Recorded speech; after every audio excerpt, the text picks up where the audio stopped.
Good morning students, कैसे हो सभी। आई होप कि सभी अपने घर पर अच्छे होंगे। सभी के S1 के एग्ज़ाम्स कैसे रहे? गुड, बढ़िया रहे। वाइवा सबके अच्छे हुए? गुड।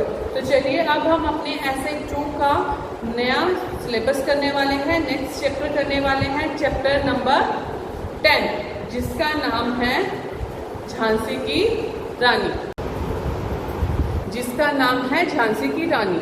झांसी की रानी के बारे में जैसे आपको पता ही होगा कि बहुत सी आपने कहानियां सुनी होंगी बचपन में कि वो इतनी ब्रेव बहादुर औरत थी कि अपनी पीठ के पीछे अपने बच्चे को बांधकर दुश्मनों का सामना किया। दुश्मनों से लड़ती लड़ती वो शहीद हो गई और वो इतनी ब्रेव थी, इतनी स्ट्रॉन्ग थी, इतनी बहादुर थी कि वो अपने दुश्मनों को हराने में बहुत ही सक्षम थी। एक औरत के लिए सामने मुगलों जैसे दुश्मनों का होना और उसको हराना यानी कि बहुत ही बड़े गर्व की बात है उस औरत के लिए और हमारे भारत के लिए। तो आज जो हमारी ये कविता है उसी से ही संबंधित है, उन्हीं के ही ऊपर है। तो आइए उनके बारे में हम पढ़ते हैं।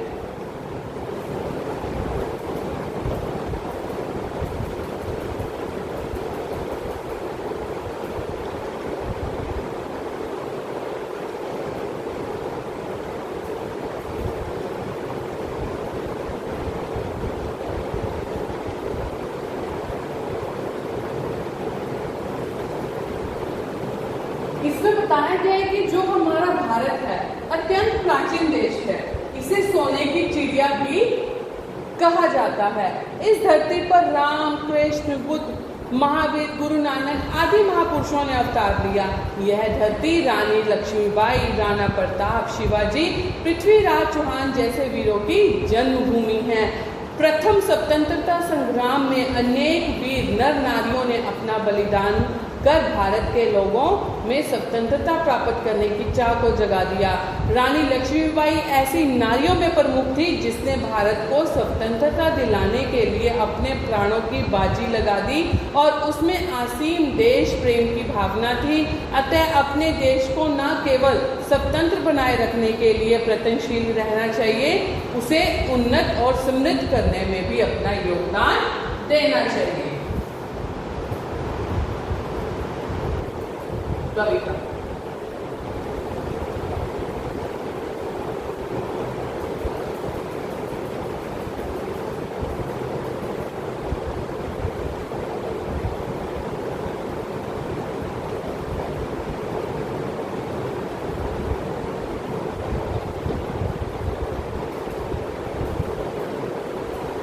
सिंहासन भी उठे राजवंशों ने, बिगड़ी तानी थी, उठे भारत में भी आई फिर से नई जवानी थी।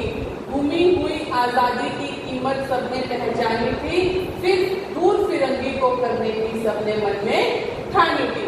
यानी सिंहासन हिल उठे राजवंशों के, यानी कि वो रानी लक्ष्मीबाई के बारे में कहा गया है। जब वो मैदान में आई तो उसने अच्छे अच्छों के सिंहासन हिला दिए। हमारे बूढ़े भारत में, हमारा भारत जो बूढ़ा हो गया है, अपनी लड़ाई से, अपने बहादुरी से उसने नई जवानी भर दी है। घूमी हुई आज़ादी की कीमत थी, यानी कि सब जो भूल गए थे कि हमें कभी आज़ादी मिलेगी या नहीं मिलेगी, उसके बारे में भी हमें पहचान दी थी। हमें बताया था कि हम आज़ादी को अपनी बहादुरी से पा सकते हैं। दूर फिरंगी को करने की, दूर फिरंगी यानी जो अंग्रेज लोग, जो मुगल शासक आता था, फिरंगी थे वो, उनको दूर भगाने की हमने अपने मन में ठानी थी। चमक उठी सन 57 में, यानी कि 57 की बात की गई है।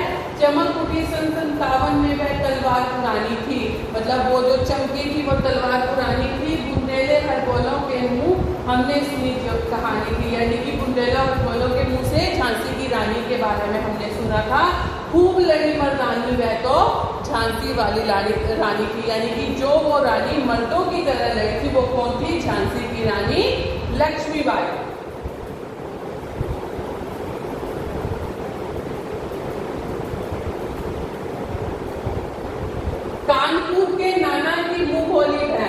यानी कि कानपुर के नाना थे, उसके कानपुर के नाना थे, उनकी जो मुंह बोली बहन थी, उनकी बेटी थी वो छबीली, जिसका नाम था रानी लक्ष्मीबाई। लक्ष्मीबाई नाम पिता की वह संतान अकेली थी, अपने पिता की वो संतान अकेली थी। नाना के संग पढ़ती थी वह, नाना के संग खेली थी, बच्ची ढाल कृपाण कटारी उसकी यही सहेली थी। यानी कि ये सारे औजार लड़ने वाले उसके क्या थे, सहेली थी। वीर शिवाजी की गाथाएं उसको याद जवानी थी, शिवाजी की जो गाथाएं थी, जो उनके वचन थे, उसको जवानी याद थे। बुंदेले हर बोले के मुंह हमने सुनी कहानी थी, खूब लड़ी मर्दानी वो तो झांसी वाली रानी थी। लक्ष्मी थी या दुर्गा थी, वह स्वयं वीरता की अवतार। देख मराठे पुलकित होते, यानी खुश होते उसकी तलवारों के वार। नकली युद्ध, बेऊ की रचना और खेलना खूब शिकार, सैन्य घेरना दुर्ग तोड़ना, ये थे उसके प्रिय खिलवाड़। यानी कि कैसे युद्ध बनाना है, कैसे युद्ध का घेरा बनाना है, कैसे युद्ध में निकलना है और कैसे युद्ध में घुसना है, ये सब कुछ उसको उसके नाना ने सिखाया था और यही उसके प्रिय खेल थे। महाराष्ट्र कुल देवी उसकी थी, आराध्या भवानी थी। महाराष्ट्र की कुल देवी भवानी उसकी आराध्या देवी थी। बुंदेले हरबोलों के मुंह हमने सुनी कहानी थी, खूब लड़ी मर्दानी वो तो झांसी वाली रानी थी। यानी कि वो मर्दों की तरह लड़ती थी और वो कौन थी, हमारी लक्ष्मीबाई, झांसी की रानी।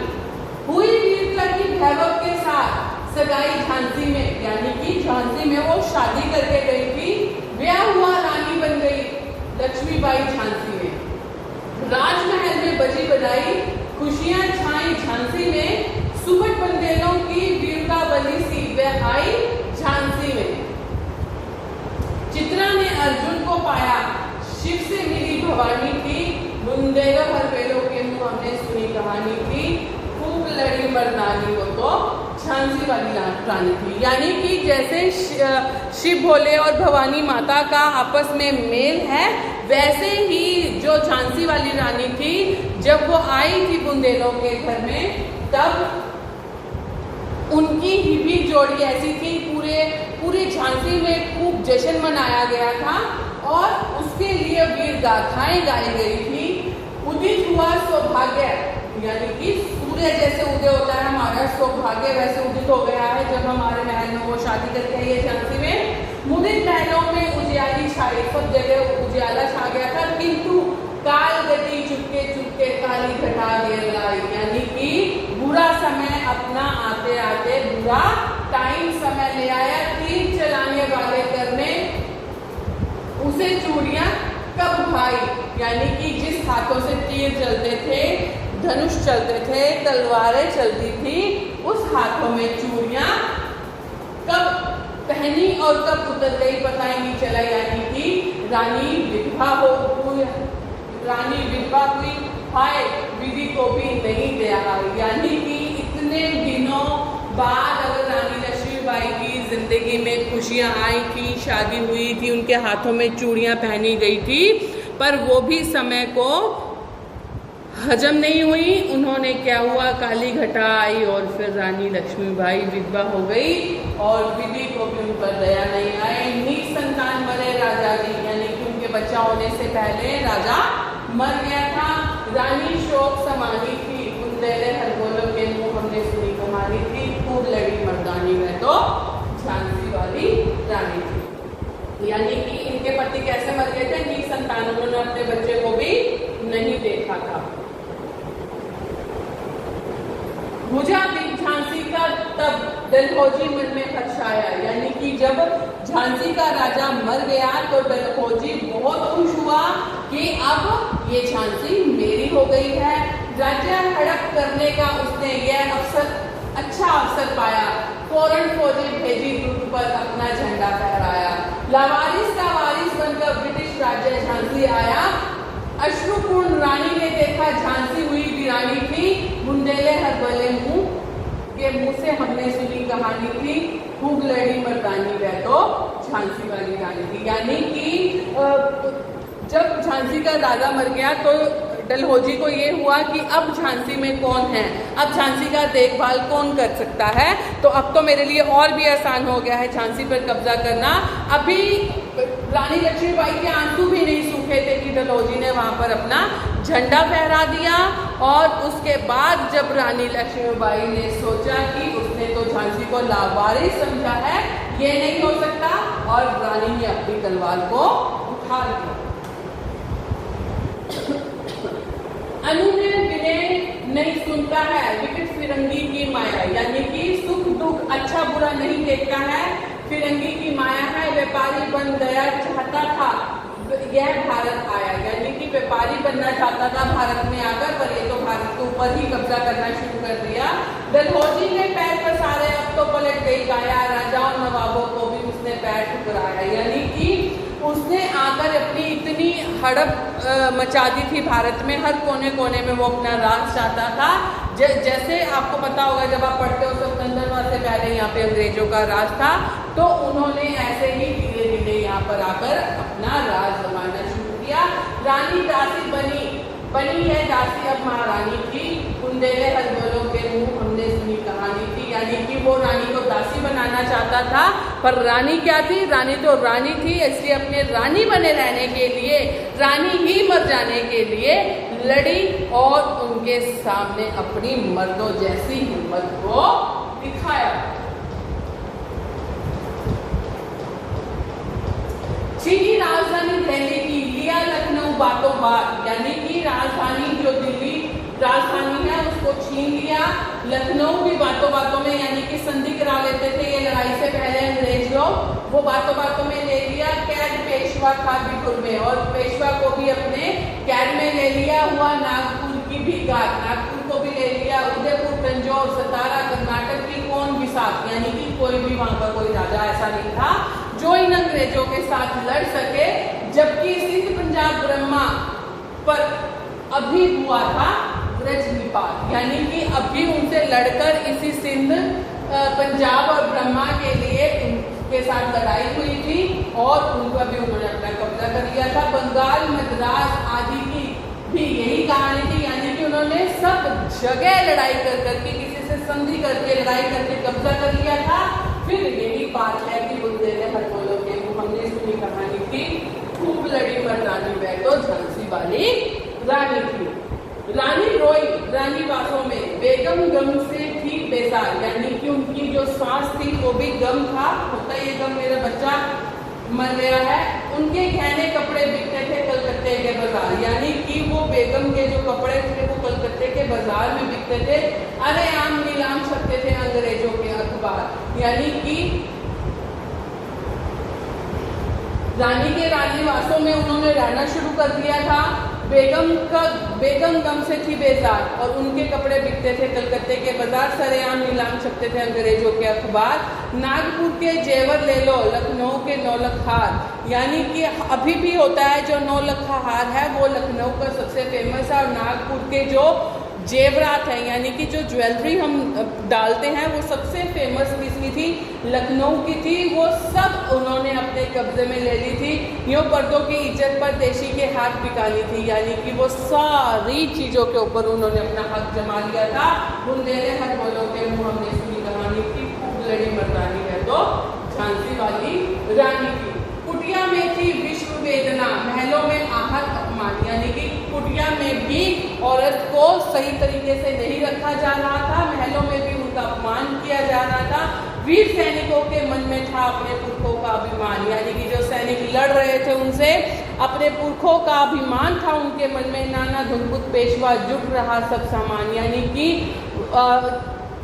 रानी लक्ष्मीबाई के साथ सभी लोग इकट्ठे हो रहे थे, उसके नाना पेशवा सब लोग एक साथ हो रहे थे। बहन छबीली ने रंग चंडी का कर दिया प्रकट आह्वान, यानी कि रण, यानी कि आपकी युद्ध भूमि में उन्होंने चंडी का अवतार दिखाया, माता काली का अवतार दिखाया।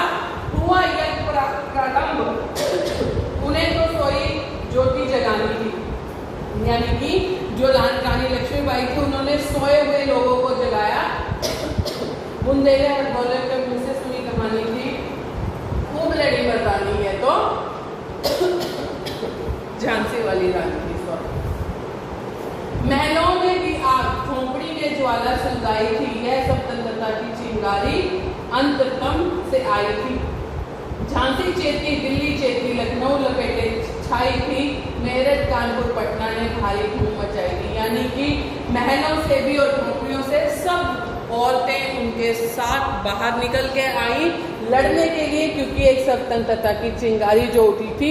झांसी भी ले लिया, दिल्ली भी ले लिया, लखनऊ भी सब लपेटे में आए, मेरठ कानपुर पटना सब ने भारी धूम मचा दी। जबलपुर कोल्हापुर में भी खूब हलचल उकसानी थी।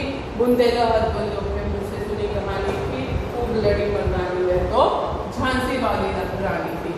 इस स्वतंत्रता महायज्ञ में कई वीर वर आए काम, नाना धुनपुर तातिया, चतुर अली मुल्ला सरनाम, अहमद शाह मौलवी, ठाकुर कुंवर सिंह सैनिक अभिराम, भारत के इतिहास डगर में अमर रहे जिनके नाम, लेकिन आज जुल्म कहलाती उनकी जो कुर्बानी थी, बुंदेले हड़बलों के मुँह से हमने सुनी कहानी थी, खूब लड़ी मर्दानी में तो झांसी वाली रानी। यानी कि ये जो सब नाम हैं हमारे भारत के इतिहास में हमेशा अमर रहेंगे, क्योंकि हमारे देश को स्वतंत्र करवाने में इन सब का योगदान रहा है। इनकी गाथा छोड़ चले हम झांसी के मैदानों में, जहाँ खड़ी है लक्ष्मीबाई मर्द बनी मर्दानों में।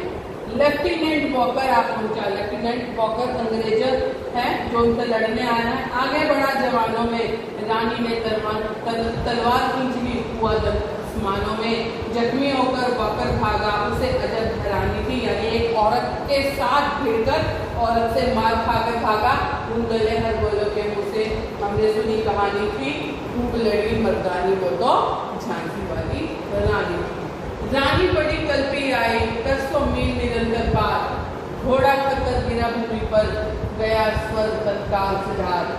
यमुना तट पर अंग्रेजों ने फिर खाई रानी से हाथ, विजयी रानी आगे चल दी, किया ग्वालियर पर अधिकार। यानी कि रानी आगे चलती गई और अपने हक को जमाती गई। जैसे जैसे धीरे चलती गई उसका घोड़ा भी एक जगह जाकर यमुना के तट पर थक गया, और फिर भी रानी ने हार नहीं मानी। उन अंग्रेजों के ऊपर उसने डट कर वार किए और अपने जीता ग्वालियर पर अधिकार किया। अंग्रेजों के मित्र सिंधिया ने छोड़ी राजधानी थी, बुंदेलों हरबोलों के मुँह से सुनी कहानी थी, खूब लड़ी मर्दानी वो तो झांसी वाली रानी थी। यानी कि उसने दिल्ली पर भी अपना अधिकार जमा लिया था। विजय मिली पर अंग्रेजों की फिर सेना घिराई थी। यानी कि विजय मिल चुकी थी, अंग्रेजी सेना और आ गई थी। अब के जनरल स्मिथ सन्मुख था, यानी कि अब तीसरा अंग्रेज आ गया था, जनरल स्मिथ सन्मुख, जनरल स्मिथ उसके सामने था, सन्मुख सामने।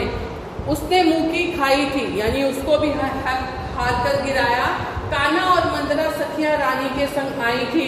युद्ध क्षेत्र में उन दोनों ने भारी मार मचाई थी, पर पीछे हुर्रोज आ गया, हाय गिरी अब रानी थी। यानी कि स्मिथ को भी मार भगाया, चौथा आया, पांचवा आया, हुर्रोज आ गया, फिर उसने पीछे से रानी को घेरा और रानी को वहां पर उसको घेर लिया गया। बुंदेलों हरबोलों के मुँह से सुनी कहानी थी, लड़ी मर्दानी वो तो झांसी वाली रानी थी।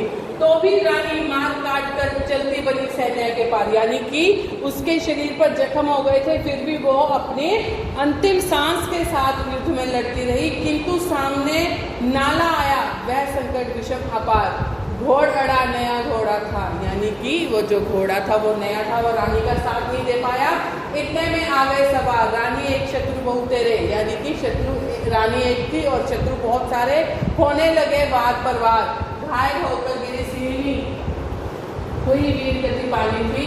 बुंदेलों हरबोलों के मुँह से सुनी कहानी थी, खूब लड़ी मर्दानी वो तो झांसी वाली रानी थी। रानी गई सीधा चिता, अब उनकी दिव्य सवारी थी।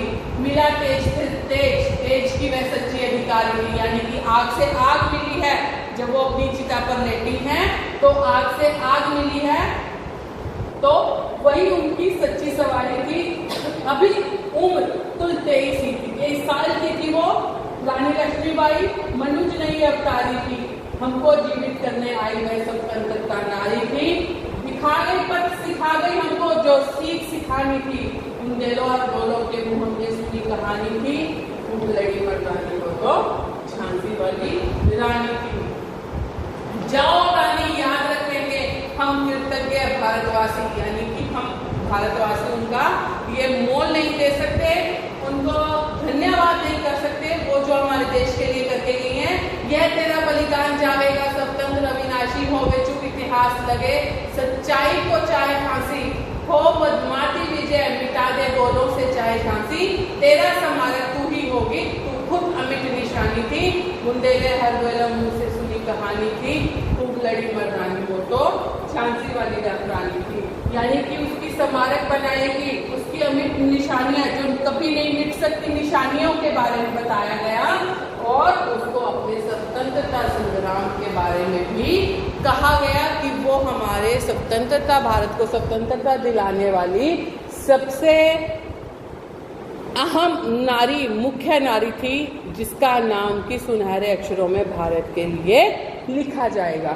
ये जो कविता है, ये कविता किसने लिखी है? हमारी श्रीमती सुभद्रा कुमारी चौहान जी ने, जिनका जन्म 1904 में प्रयाग के उत्तर प्रदेश में हुआ था। बचपन से वो काव्य ग्रंथों से विशेष रुचि व लगाव था। उन्होंने क्राफ्ट्सवेट गर्ल्स कॉलेज में शिक्षा प्राप्त की थी। उनका अधिकांश समय जबलपुर में बीता। सन 1919 में उनका विवाह हो गया। निवासी ठाकुर लक्ष्मण सिंह चौहान के साथ पति पत्नी दोनों ने मिलकर स्वतंत्रता आंदोलन में बढ़ चढ़कर भाग लिया। वे कई बार जेल भी गए। 1948 में एक दुर्घटना में श्रीमती सुभद्रा कुमारी चौहान का देहांत हो गया और इन्होंने बड़े ही सुंदर शब्दों में रानी लक्ष्मीबाई के बारे में हमें कविता लिखी और सुनाई। तो ये है हमारे कविता, ये है हमारी कविता रानी लक्ष्मीबाई। तो इसके बारे में आप और बहुत कुछ, यानी कि ये जो औरत की पावर है, हमें ये पढ़कर कविता सुनकर हमें बहुत ही आती है। हम भी इस तरीके से लड़ते हैं, हम भी अपने हक के लिए करते हैं, पर वो भारत के लिए लड़ी थी, हम अपने हक के लिए लड़ते हैं। हमें भी कुछ ऐसे काम करने चाहिए जो हमारे भारत के काम आए, जो हमारी भारतीय अंदर, वो हमारे अंदर जागनी चाहिए। हम भारत हैं तो भारतवासी ही हैं, तो ये हमारे अंदर होना चाहिए। ये कविता को आपने अच्छे से पढ़ना है, समझना है। अगर फिर भी कुछ नहीं समझ आता तो आप मेरे से दोबारा पूछ सकते हो। इसके बाद हम वैसे ही करेंगे, अपने शब्दार्थ, वाक्य बनाओ और क्वेश्चन आंसर। Thank you.